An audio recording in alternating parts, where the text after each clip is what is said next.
তোর এত সাহস এলো কোত্থেকে? তুই যখন অ্যাপিটিউড ডিস্টার্ব করছিস, তুই তৃণমূলের পিছনে লাগছিস, হ্যাঁ, তুই ইস্ট বেঙ্গলের পিছনে লাগছিস, তুই মোহনবাগানের পিছনে লাগছিস, কিন্তু যখন তুই ক্ষমতাকে চ্যালেঞ্জ করছিস, হ্যাঁ, তখন ওখানে একটা রিস্ক এলিমেন্ট থাকে না? হ্যাঁ, আমি দেখেছি ওটা তুই রাদার এনজয় করিস, ভয় না একদম। এটা কি মানে কারণ এইটা দেখো, মেকানিজমটা কি? অ্যাডভেঞ্চার বা এক্সট্রিম স্পোর্টস যারা ভালোবাসে হ্যাঁ। তারা তো প্রথমে একদম যমরাজের সাথে এগ্রিমেন্ট করেই হুম। বলে যে ব্যাপারটা হয়ে গেছে, ডিল হয়ে গেছে তোমার সাথে, বেঁচে গেলে সেটা এক্সট্রা।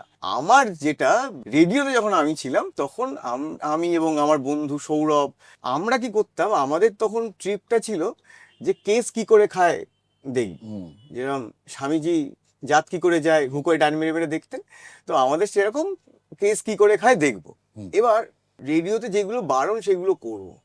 হ্যাঁ, মানে ধরো সেক্স, রিলিজিয়ন, পলিটিক্স টাচ করতে নেই, আমরা করব।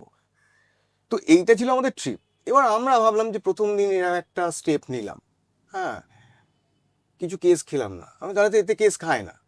তারপর আর একটা বাজে জায়গায় ঝাঁপ দিলাম, আরো ধরো একদিন প্যারাগ্লাইডিং করলাম, হুম। একদিন এমনি ঝাঁপ দিলাম, মানে যা যা আগুন লাগিয়ে দিলাম গায়ে।